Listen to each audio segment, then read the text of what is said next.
Hello, greetings everyone. We thought we'll give a couple of minutes just to, as people are logging on, so just bear with us. We'll give it one more minute. Thanks.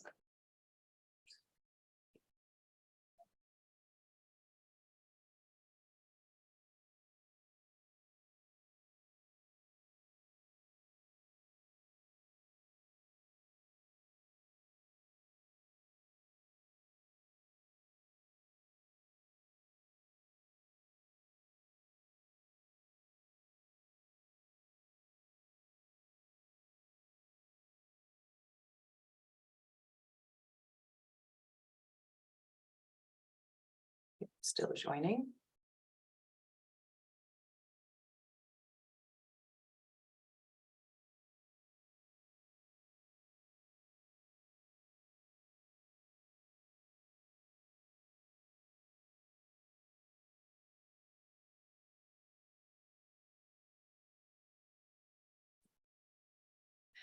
Hi, greetings to all. Very warm welcome to everyone to today's webinar, which is a conversation on the two-year rule. We are recording this session so that it can be viewed for other registered participants who could not make it today. So my name is Minna Epps. I work for IUCN, the International Union for Conservation of Nature. And this webinar is organized together with IUCN and its World Commission on Environmental Law.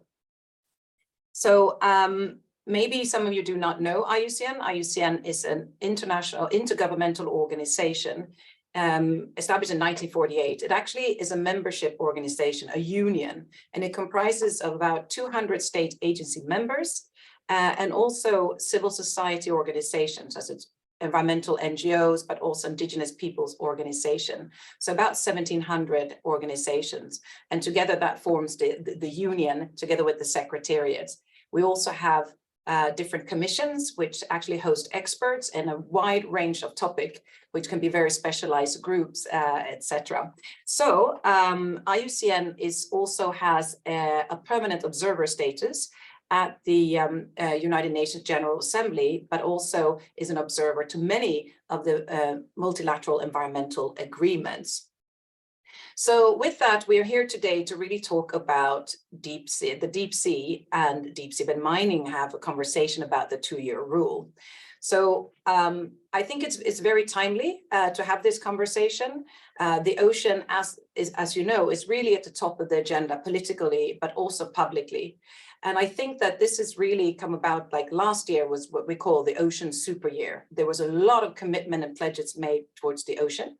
And notably, the end of last year is really when the world came together to adopt the Kunming-Montreal Global Biodiversity Framework. And that was unprecedented, an historic moment.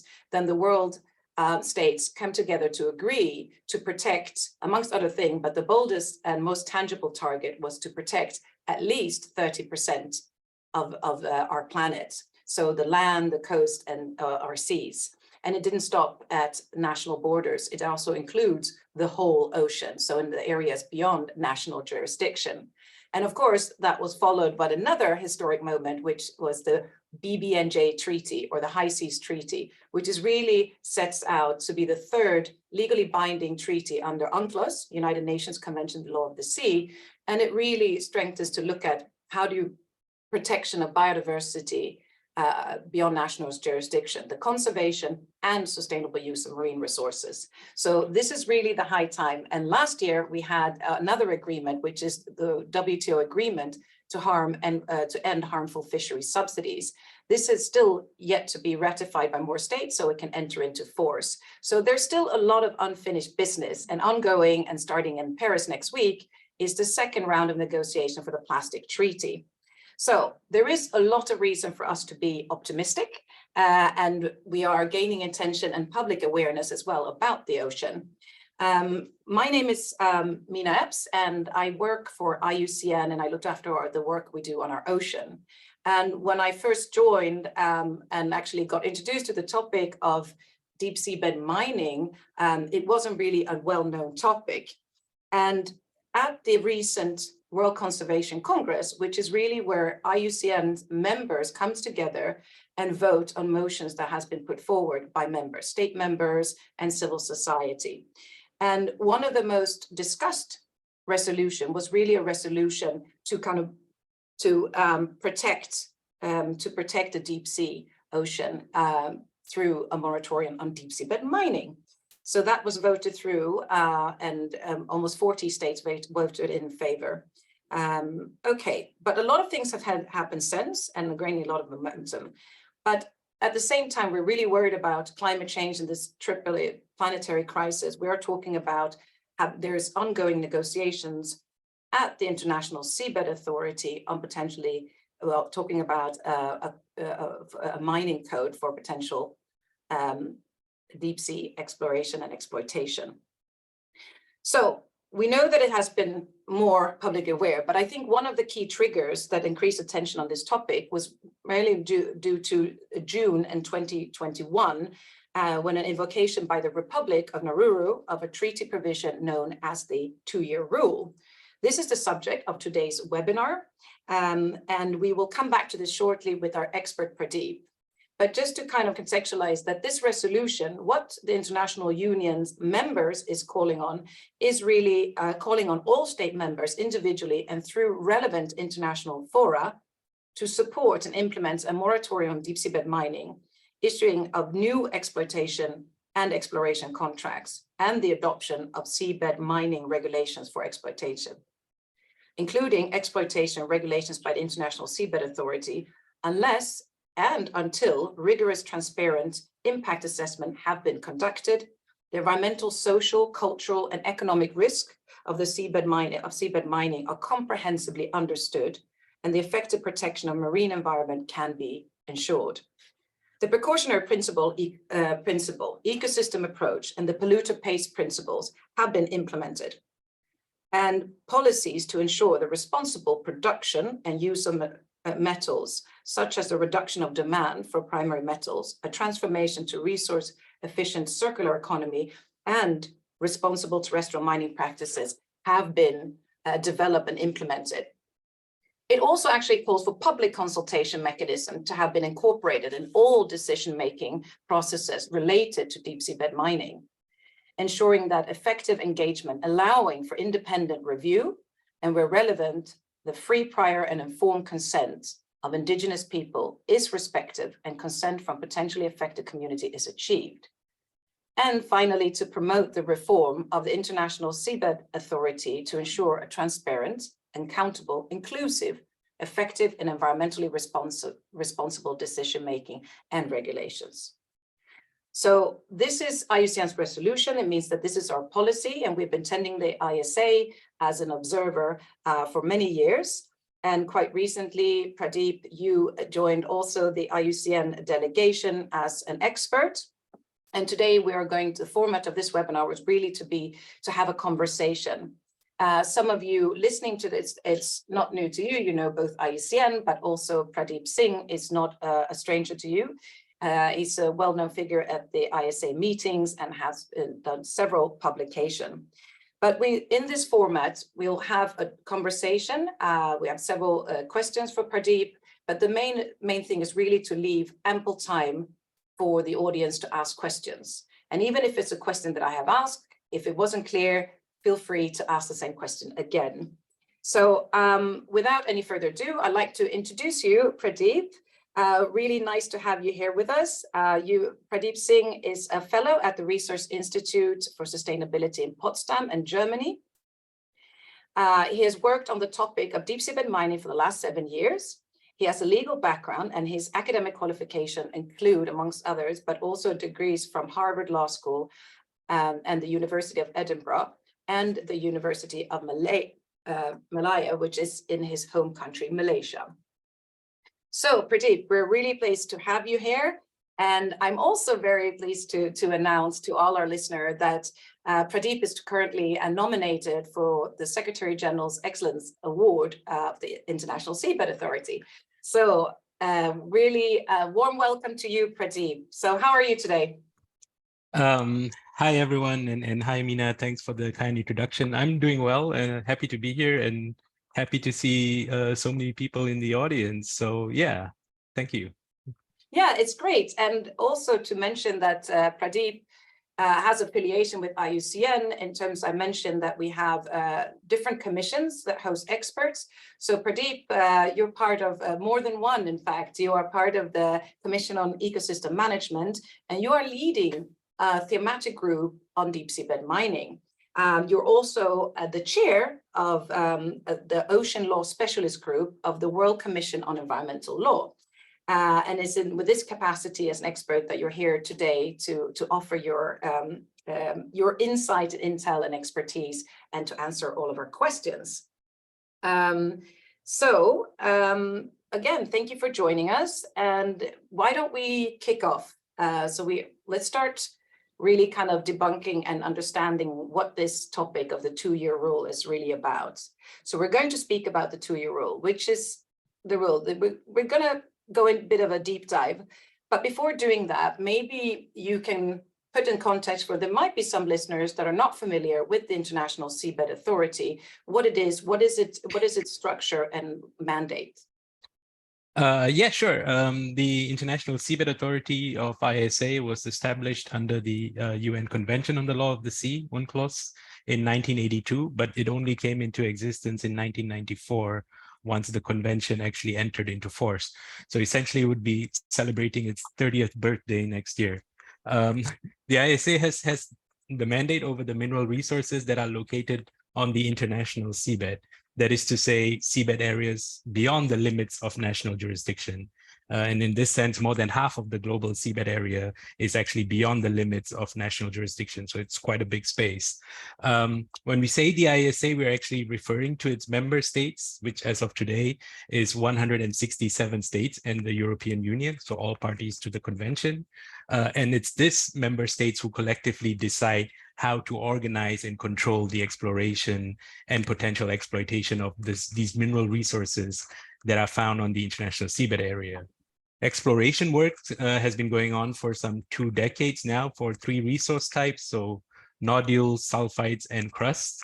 But we do not have commercial exploitation as of yet, though the ISA is actually currently negotiating regulations to govern future exploitation activities as part of its mining code. And the work of the ISA is very important because these minerals are the common heritage of humankind, and the ISA is entrusted to act on behalf of humankind as a whole. So that's essentially a quick introduction to the ISA. Great, excellent. We mentioned before that there's ongoing negotiations, and these are taking place within the International Seabed Authority and with its members, negotiating the exploitation regulations as part of this mining code. Could you perhaps explain a little bit, what is the current state of play in the negotiation process? Yeah, sure. Negotiations are currently ongoing in the Council of the ISA. So that's the executive organ of the ISA comprising of 36 member states. These 36 member states are elected by the Assembly, where all states are represented for terms of 4 years. In recent months, the Council has actually increased the number of its working days with a primary focus on the regulations. And this is quite, to be frank, partly due to the invocation of this treaty provision you mentioned, the 2-year rule by the Republic of Nauru in mid-2021. The basis of the ongoing negotiations now are based on a draft version of the regulations from 2019, although that actually looks significantly different today, still though with many square brackets since these are still under negotiations. The Council has made some progress on the regulations, and this has been done through the use of working groups. So we have one on financial terms, one on the protection of the marine environment, one on inspection, compliance, and enforcement, and one on institutional matters.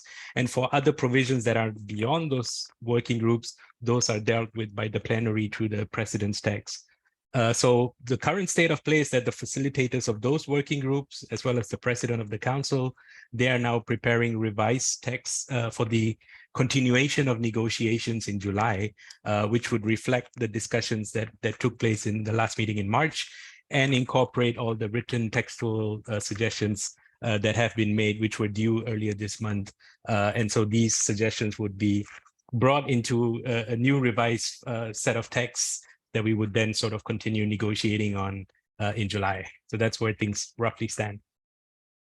Excellent. That's all very clear. So thanks for kind of summarizing where we are at the moment. But I'm also glad that you did actually mention the 2-year rule and its invocation. So if anyone wants to find out, where can we find this 2-year rule provision and what does it actually say? Yeah, this is interesting. So don't look for it in the convention. It's not in UNCLOS. It's not there. The 2-year rule provision is actually to be found in what is called the agreement relating to the implementation of Part 11 of UNCLOS, which was adopted in 1994. This was actually the first legally binding instrument under UNCLOS, and you mentioned the third one that's now being, hopefully adopted soon. But this 1994 agreement actually made substantial modifications to Part 11 of UNCLOS of the convention, which is the part that deals with the ISA and mining activities on the international seabed area. So the 2-year rule was inserted in the 1994 agreement, and you can find it under the annex to the agreement under Section 1, paragraph 15. So it's quite, hidden in this agreement. But what the provision basically says is that if a member state of the ISA decides to submit a request on behalf of its national who intends to submit an application for exploitation, the Council shall complete the elaboration and adoption of the regulations for exploitation within 2 years. And that's how the sort of 2-year rule got its name.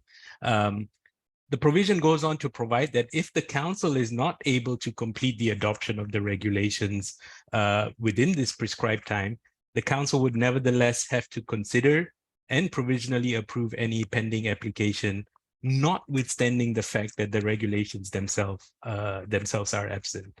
So I think that essentially sums up, the 2-year rule and what it provides. Wow, that's interesting. But I mean, it does seem that this provision could actually potentially have quite far-reaching implications. So what was the actual rationale behind inserting this provision in the 1994 agreement? Yeah, that's a very important question, because I actually believe that the intention behind the insertion of this provision, back then, should actually inform how the Council is to give effect to it in present day. Now, there are a few things to note here. I think the convention anticipates that exploration and exploitation activities that take place within the remit of the ISA will only take place through rules, regulations, and procedures developed by the authority. And as per the convention as well, the Council must adopt regulations for exploration and in the present context for exploitation through consensus. And in this case, consensus means the absence of any formal objections. In other words, if there's just one Council member objecting to the adoption of the regulations, it will not go through. So just one member out of 36 can actually say, I disagree, and then the regulations will not be adopted, and then mining cannot happen. So the 2-year rule was, insisted upon back then by developed countries and a few larger developing countries to have this in the 1994 agreement to address a situation of there, being a possible blockade or a deadlock in the Council, particularly to ensure that if the greater majority of the Council wanted to go ahead with exploitation activities, they cannot be stopped by the minority. This provision allows for an exceptional situation, you could say, where an application for exploitation can still be submitted and entertained by the Council. And the Council, if it so desires, can even decide to provisionally approve such an application, notwithstanding the fact that the regulations are not there. Under an ordinary situation, it cannot do so, but this provision provides a window of exception. Okay, so it could be applied in exceptional situations. So when it was introduced or invoked, was there any reaction to it, and has this been discussed at the International Seabed Authority? Yeah, I think there has been actually significant discussion on this topic. Obviously, I mentioned it was invoked in mid-2021, so this was in the midst of the pandemic, and hence the ISA was not actually in session. There was no meetings because of the pandemic, and in-person meetings were not possible. Hence, the early responses by states were actually in writing. So you do have the group of African countries that were members of the Council. So probably about 10 of them actually wrote in just about 2 weeks after this provision was invoked, and they sort of wrote in to express their concerns. Soon after, I think a couple of months later, a group of member states from GRULAC, so the Latin American and Caribbean countries, about almost a dozen of them actually wrote in also to express concerns. But more recently, and since the ISA has resumed meeting in person, an increasing number of states has actually spoken out on this 2-year rule and its implications, with many states actually taking the view that no commercial mining should take place in the absence of regulations. In terms of discussions on the 2-year rule, to be a little more specific, at the November meeting last year, there was a lengthy exchange in the council. And at the end of the meeting, Belgium actually proposed to create an intersessional dialogue to allow for further informal exchanges among states and observers on how do we interpret this 2-year rule situation. We then had an intersessional webinar facilitated by Belgium and Singapore earlier this year, and the facilitators presented a briefing note at the last meeting in March. This was again discussed quite substantially then, both in the plenary as well as behind closed doors, because this was very important for states. They had several meetings behind closed doors where they actually discussed a draft decision that was proposed by Canada. And eventually a decision was taken to extend the mandate of this intersessional dialogue, which expired at the last meeting. They decided to extend this mandate of the dialogue until the next meeting in July. And we would actually have a webinar next Tuesday for further informal exchanges that would be open to all states and observers. And I think the dialogue has actually been quite fruitful to help identify some commonalities in the views of that states have been expressing, as well as to identify where the views are diverging. And I think it would be interesting to see how things continue to play out in the coming months and at the July meeting. But this is roughly where we stand at the moment in terms of the 2-year rule and how it's being discussed at the council. So presumably this intersessional dialogue was a welcome step. I mean, in terms of, as you said, basically continue momentum, but having a space where you can actually discuss certain issues, find commonalities, or whether there's divergence. Because often at these meetings, even if they go on for more than a week, 2 or sometimes even 3, if you include the assembly, it's usually never enough time to have that discussion. And it seems like this is such an important topic. And it seems like a lot of states still do not have, you know, a position on this. So I think that having that intersessional dialogue is very welcome and, you know, open to states and observers. So I think that's perfectly frames where we are, but there is an upcoming meeting in July. And many probably listening into this webinar are registered to attend that. So as well as the intersessional dialogue next week. So I think it's very timely, but perhaps we can now start to kind of do a little bit of a deep dive, right? So let's maybe get into a little bit more of the technicality. So we've got a few questions for you here, Pradeep. And, you know, so I hope you can shed some light. And then, so I think, you know, let's just go, we'll go one by one and you can clarify, you know, I can tick these things off my list here. So the prescribed time when this rule was invoked was to expire 9th of July in 2023. Is that a drop dead deadline? And also, how does that relate to that the upcoming meeting that's taking place is actually commencing on the 10th of July, which in effect is after this provision has expired. So could you explain, so basically this would mean that the ISA is bound to miss this deadline, right? So then what happens, or what are the implications of that? Yeah, you quite rightly point out that it is indeed ironic that the council is only meeting the next day after the prescribed time expires. So I'm personally of the view that it's not a hard deadline, and you know, I've always said, you know, even a year back and so on, that the council can, and I would argue should, miss this deadline because it's not possible to meet it anyway back then, and now it's virtually impossible. The provision does set a deadline of 2 years, but that said, you know, the provision goes on further to provide for a scenario that the council is not able to meet this deadline. And so that leads me to conclude, and quite a lot of others as well, to conclude that it's not a hard deadline, you know, that the council needs to just exercise best endeavors to meet it. And in fact, you know, from one perspective, if you look at it, missing the deadline could be largely inconsequential until an application is submitted. So if there's no application, things still go on. Ideally, of course, the council should take a decision on how to deal with the situation that an application is submitted while the regulations remain absent before an application comes in. And I think, this was actually sort of the discussion that took place in March as well, that states were trying to come up, or some states were trying to come up with a decision on how to deal with an application to come in before the deadline expires. Now, this is not going to be possible, but hopefully in July, the council sort of, is able to sort of further debate on this matter, including to get feedback through the informal dialogue, intersessional dialogue, and then take a decision on what should the council do if an application comes in. Yeah, so if we kind of into looking at specific text, but also the processes. So there is a phrase which is consider and provisionally approve, which is used in this provision. So that means that if the regulations are not adopted by the prescribed time and an application for exploitation is pending, the council would have to nevertheless consider and provisionally approve it, right?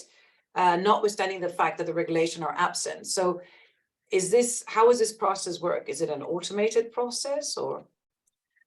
Well, yeah, you would be surprised, but actually about, even if we go back to just 12 months ago, I found that the mainstream view was that, a lot of, actors or delegates considered it to be, almost close to an automated process. But I've always maintained that it is not an automated process. Even if we look at other provisions under the convention where similar phrases are used, like consider and approve, this does not mean that approval is taken as granted.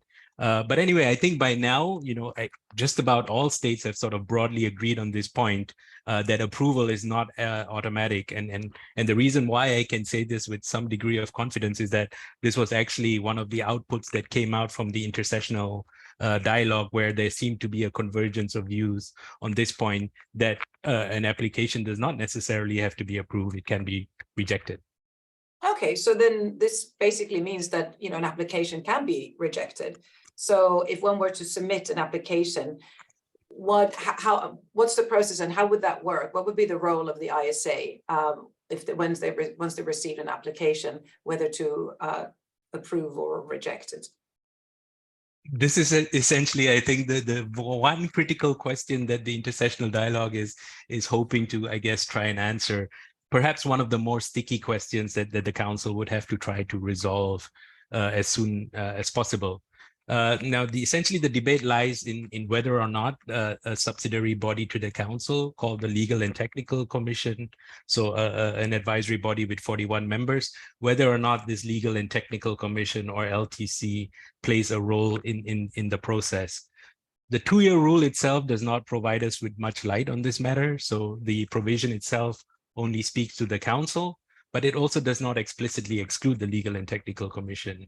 Whereas if we look at the convention, there seems to be an assumption that plans of work would first go to the Legal and Technical Commission for evaluation before then a recommendation is made to the council.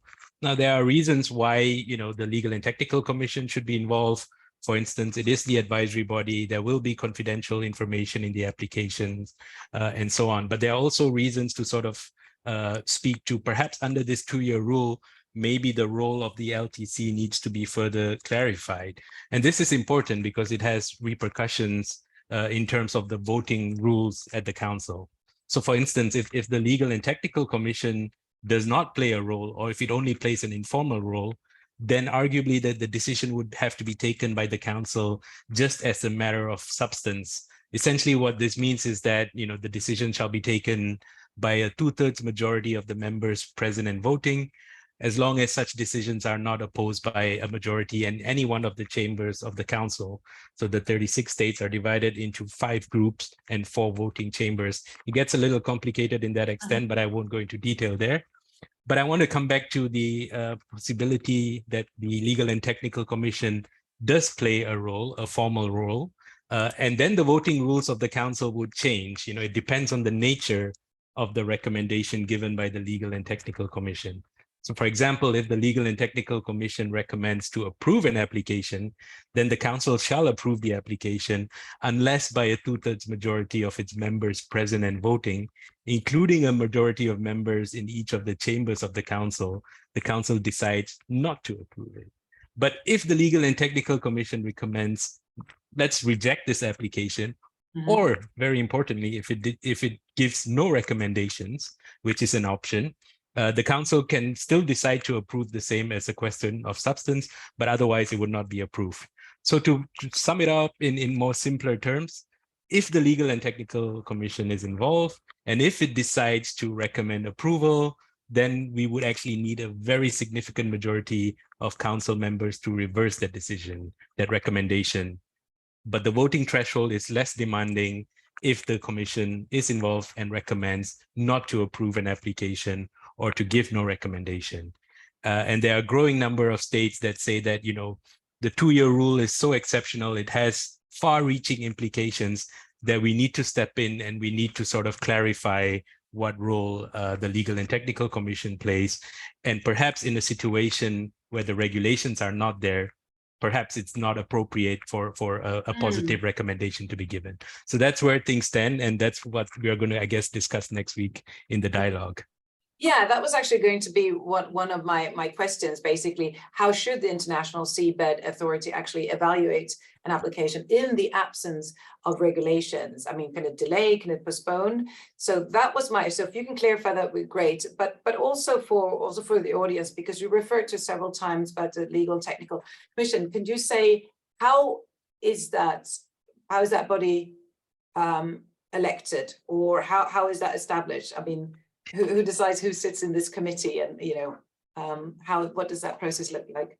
Yeah, no, I'll start with that first. I think that's an interesting question, and it's something that the council has sort of, struggled with. But members are appointed for 5-year cycles.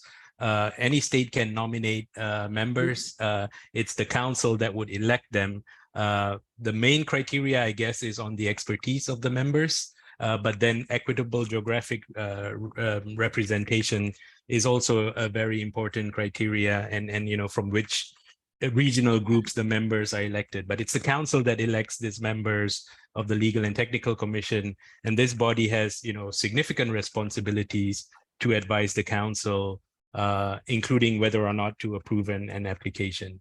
So I guess that's the Legal and Technical Commission. Yeah. In terms of... sorry, when you say about their expertise, so what type of expertise are you looking at here? Is it just in terms of environmental impact assessment? Are there socioeconomic? I mean, what type of expertise does this body entail in order to make it, a recommendation or approval or rejection?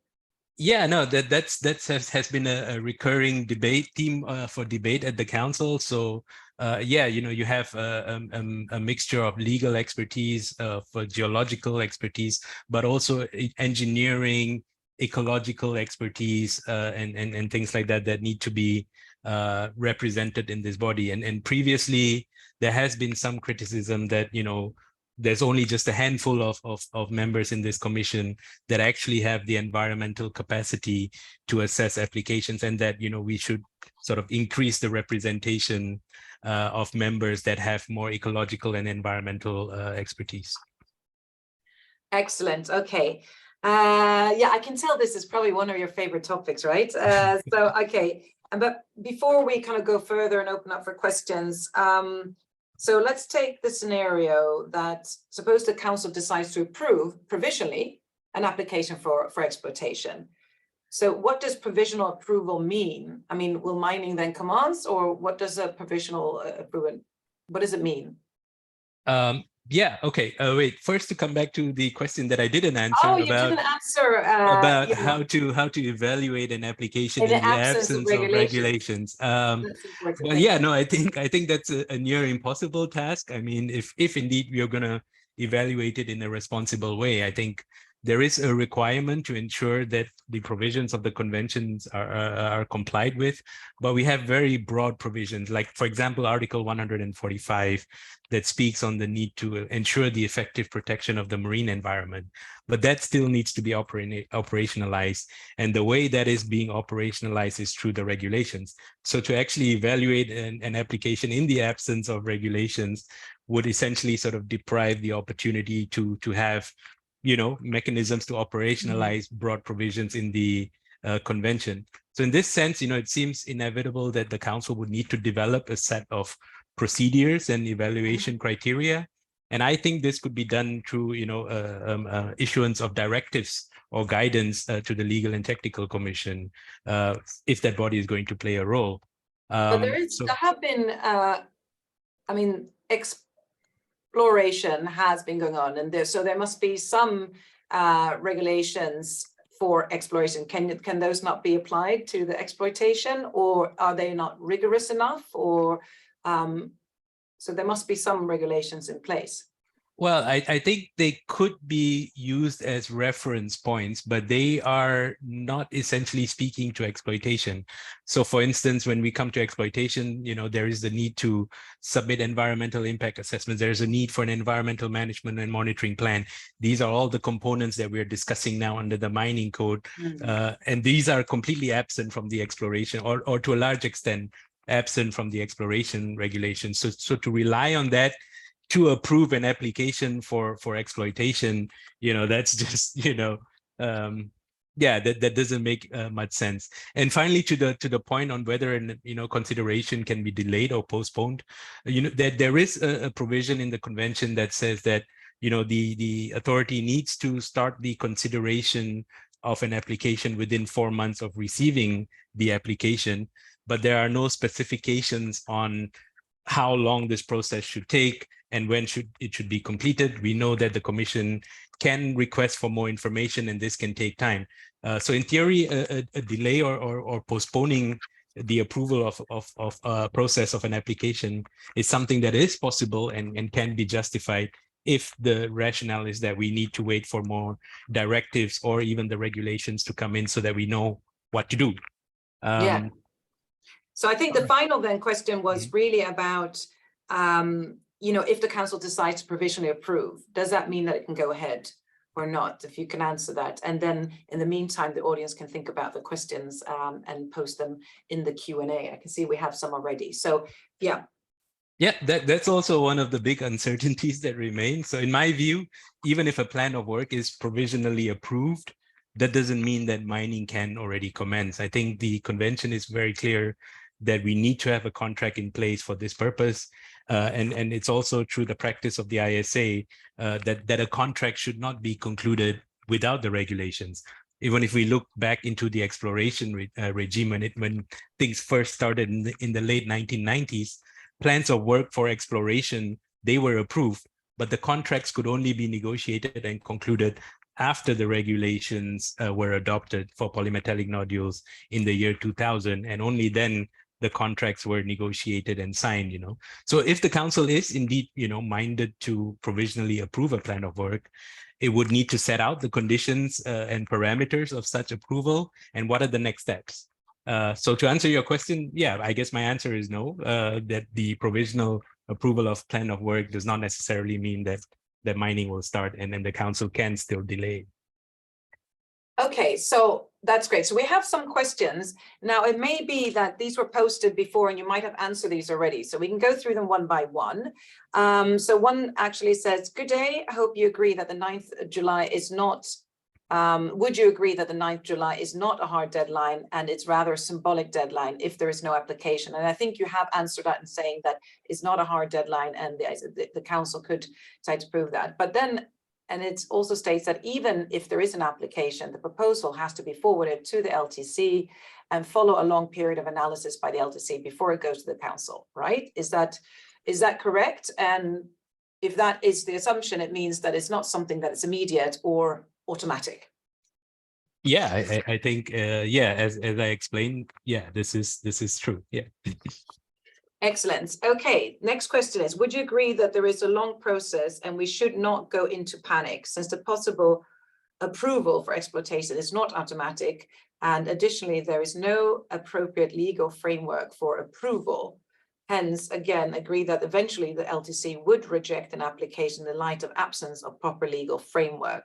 So, Pradeep, what do you say? No need to panic? Yeah, no need to panic. I think member states can and should and will retain control of the process. At the moment, I think it's quite interesting. I explained the rationale why the 2-year rule was inserted, and it does seem that at the moment it's being used in an opposite way than from what it was intended. It was intended for a situation that if the majority or great majority wanted to proceed and someone were holding them back, then they could use this way around. But now it's just small number of actors that want to go ahead, and everyone else is quite cautious about this. So I think it's up to the member states to retain control and decide which way to go forward. And I think eventually the LTC should, even if it doesn't reject an application, it should say that we are not in a position to provide any recommendations and to sort of leave it back to the council to sort of take a decision on this matter. Yeah. Yeah, but this matter is a matter to all of us. It should be benefit to all and harm to none. Another question here from Barbara Losch. Are there any members of the commission or its sub-bodies from the seabed mining industry? To your knowledge?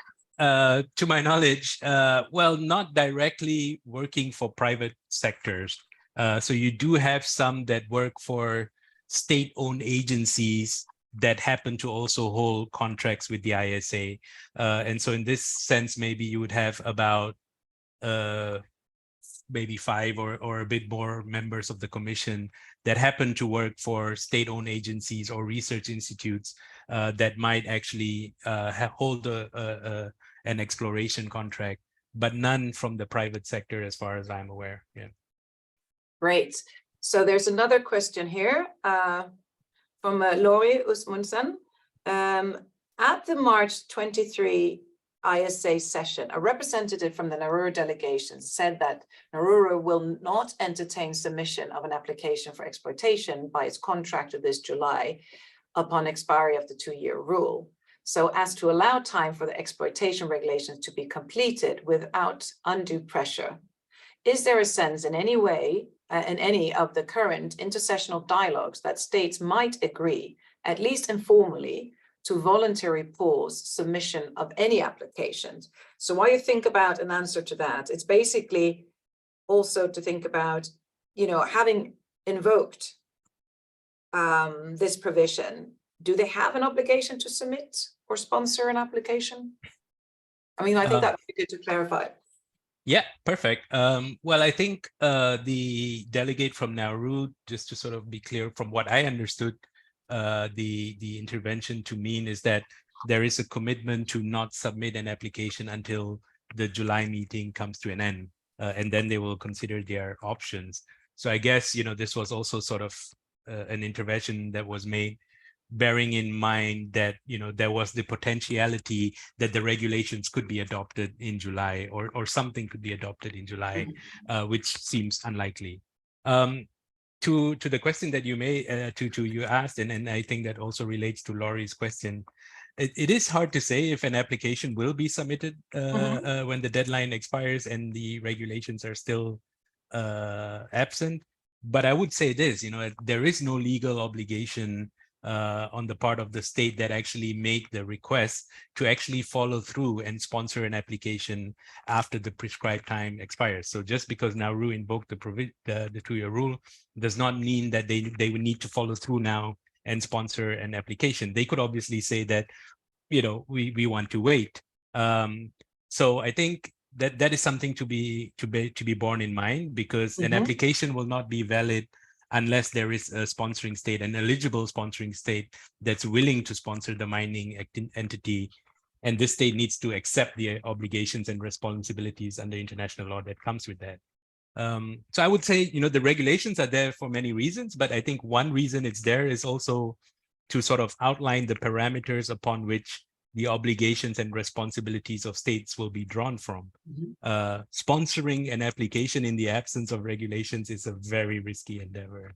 it's like signing a blank check for indefinite liability. Okay. Even if there is some sort of legal undertaking between the sponsoring state and the entity to eventually provide sponsorship for exploitation, I don't think this would apply to a situation where the regulations are absent.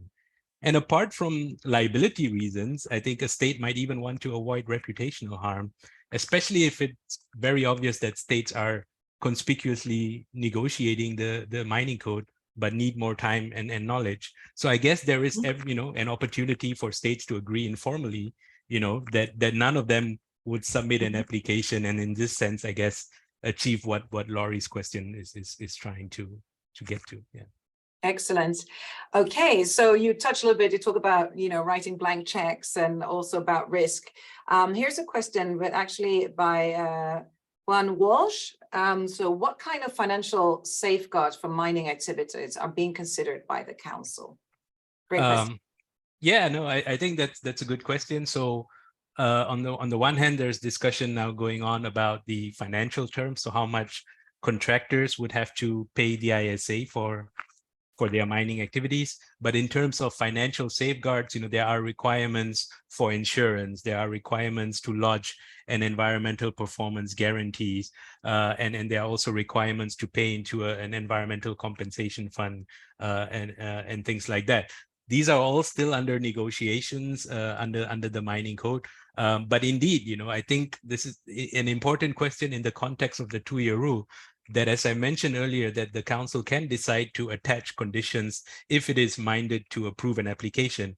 And so it could, in theory, decide to attach conditions that we are going to require, really high levels or amounts of a guarantee to be deposited, or have more stringent requirements for insurance, because mining without the regulations is very risky.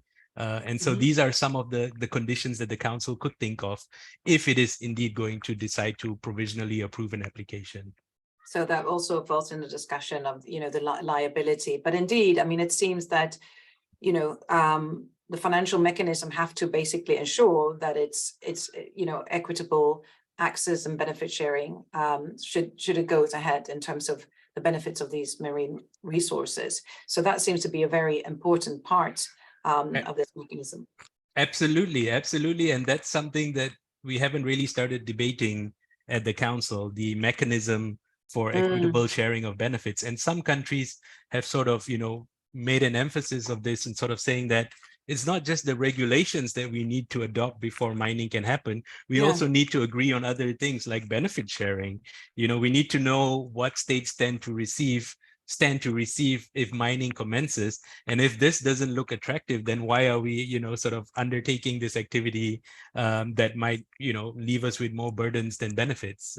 And so some states have sort of insisted that, as in parallel to negotiating the regulations, we should already start talking about this benefit sharing mechanism, as you said. Yeah, so it goes beyond, the environmental regulation to ensure there's no reversible harm to the environment, but also to look at, this is common heritage of humankind, and how can we have equal access and benefit sharing.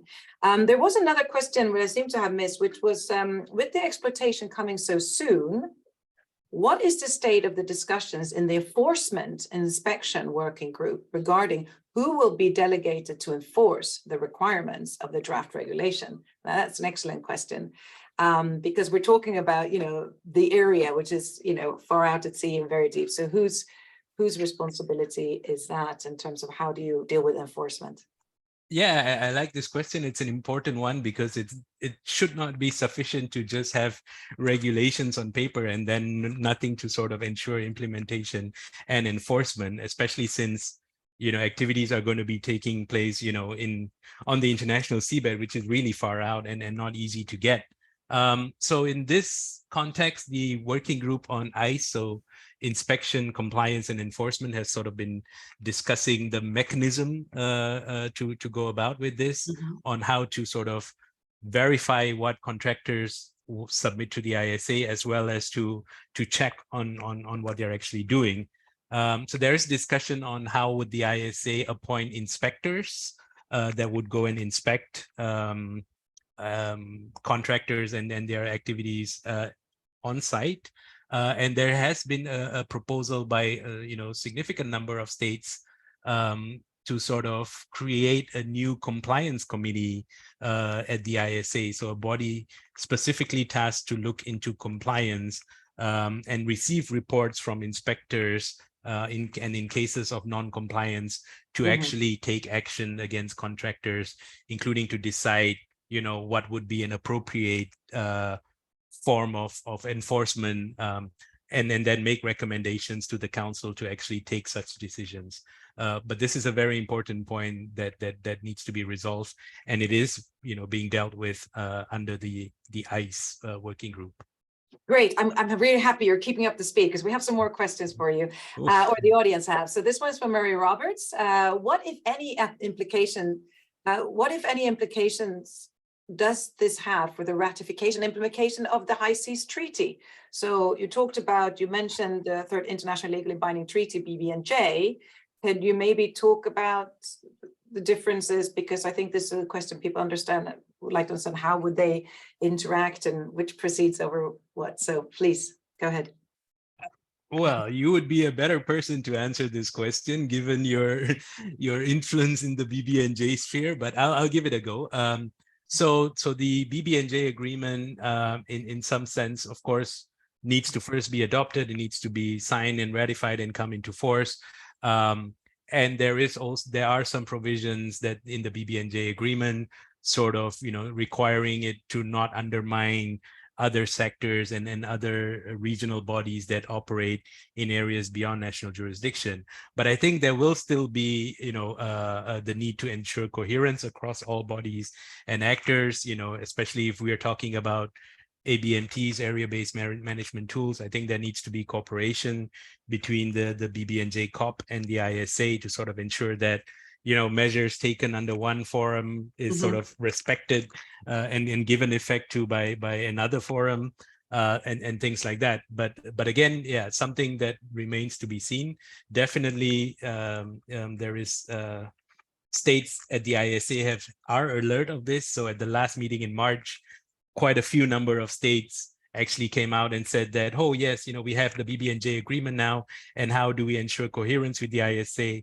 There was even one delegation that sort of, proposed, bringing text from the BBNJ agreement into the mining code to sort of ensure that, they are complementary to each other.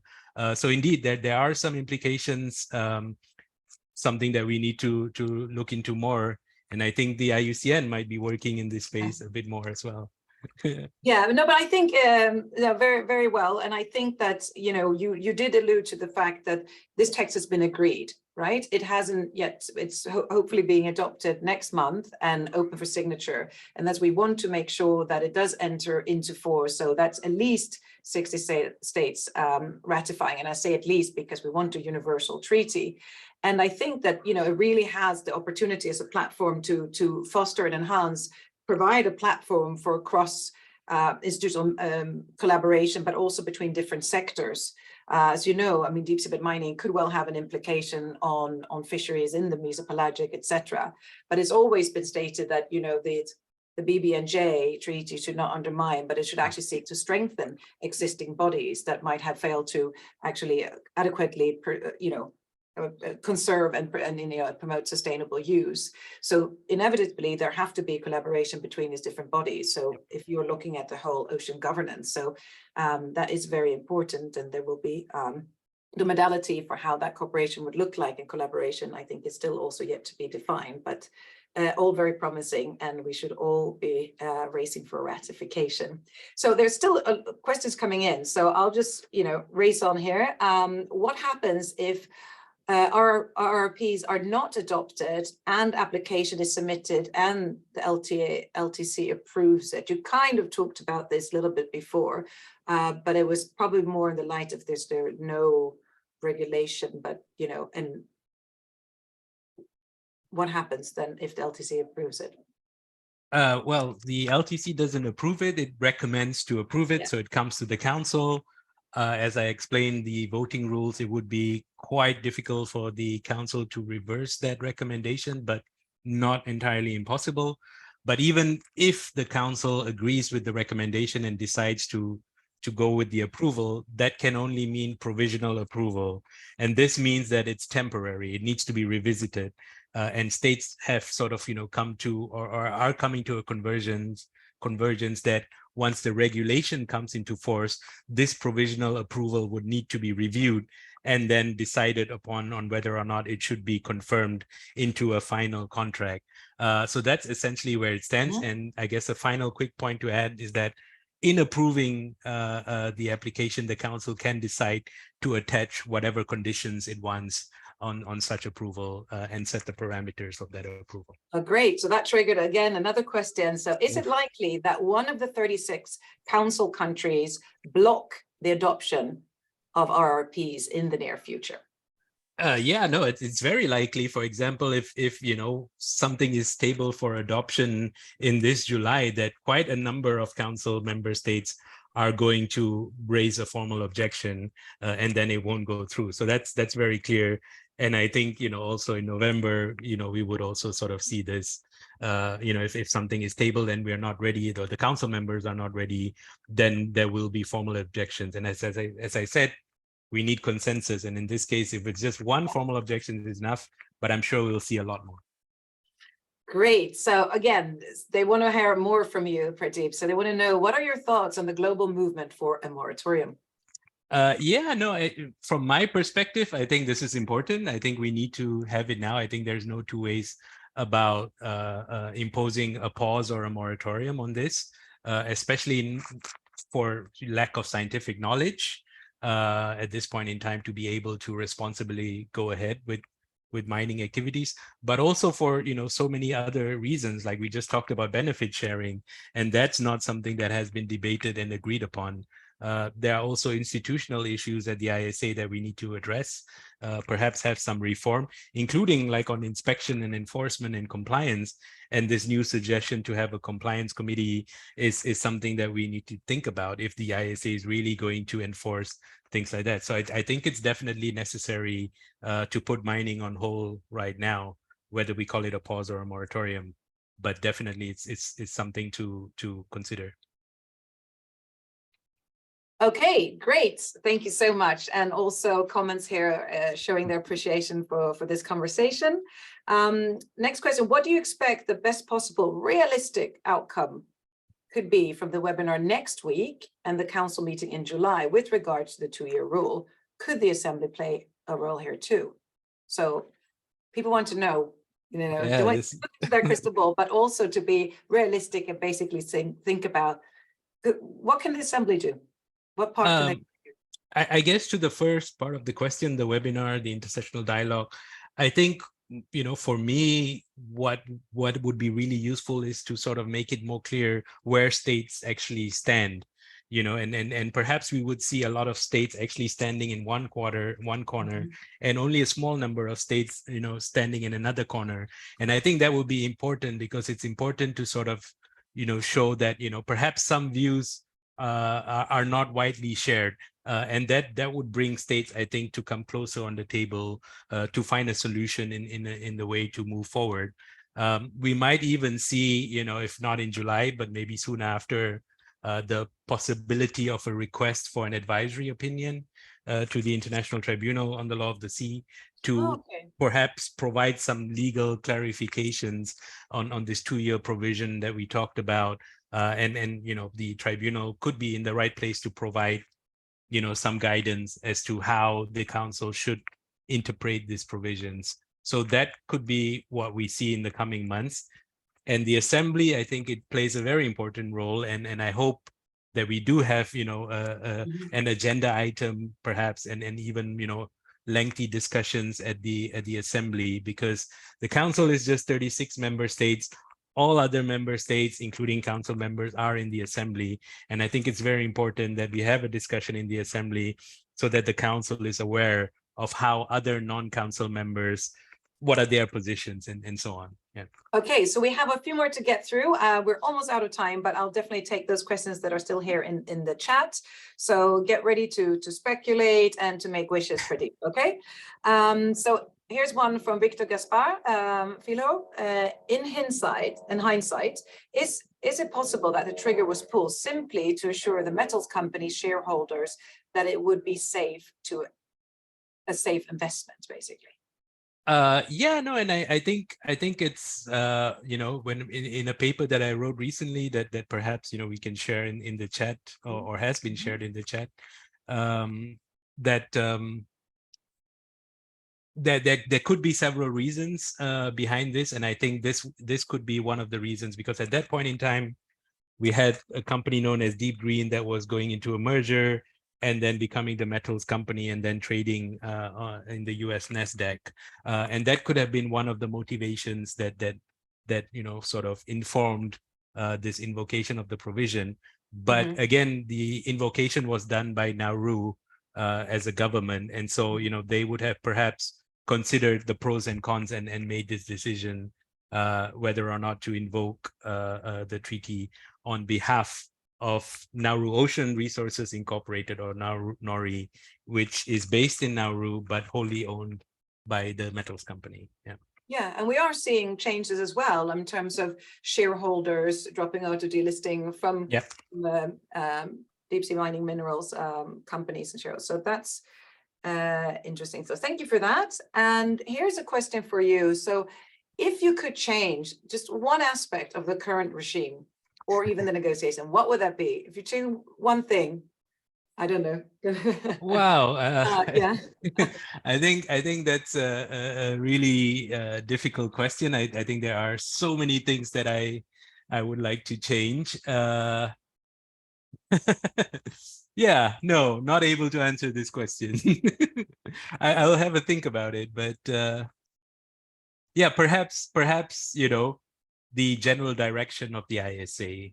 You know, I think at the moment it is too, you know, throughout the years, it has sort of morphed into an organization that is seeking to make mining happen. And I think a change in direction to sort of like say, hey, let's focus on gaining more knowledge and marine scientific research. That sort of a shift in thinking would be, you know, something that I would hope, you know, can change. Yeah.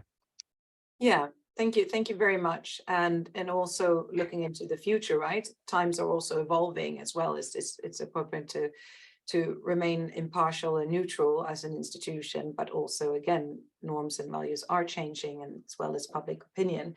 I have a question for Laura Eels, which is, will the compliance committee be open to observers? And will any reports or discussion be made public? So here's also alluded to us a little bit about the openness and transparency.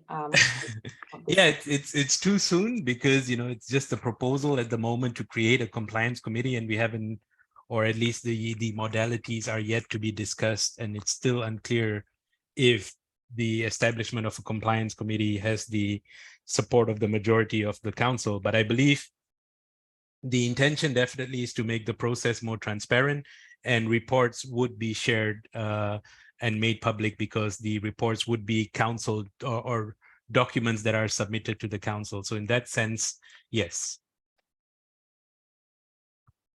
So we actually have a lot more questions coming in. So let me just see very, very quickly, because as someone's have posted questions already. Here's 3 questions, but you know, you don't have to answer them all. Yeah, I'll put my email definitely. I think, yeah, maybe the more deeper ones. So the ones already asked questions. This is about clearing Clipperton Zone, for example, and the status of contract. This is getting into kind of a lot of details. So I think that what we do, we answer those in the chat, which means that you can then also we get this when we send out the recording, because it also alludes to a whole new topic which we haven't talked about. It's actually about you know, recycling and reducing and shifting demands, and also the whole role, and also what major companies have done. But we'll quickly, Sergio Carvalho, great to also see you here. There's recently been some discussions about the extent to which the council can provide guidance to the LTCs, and what the content of that guidance could look like, including with the view to respecting the independence of the commissions. How do you see this debate? And in particular, how can such guidance be substantively relevant while also respecting the commission's autonomy? Yeah, no, I think that's an important question, and that's essentially, you know, part of the debate that's going on in the intersectional dialogue. I think there is, I guess, broader acceptance that the council can provide directives and instructions to the commission. The question now that remains is, what could this look like?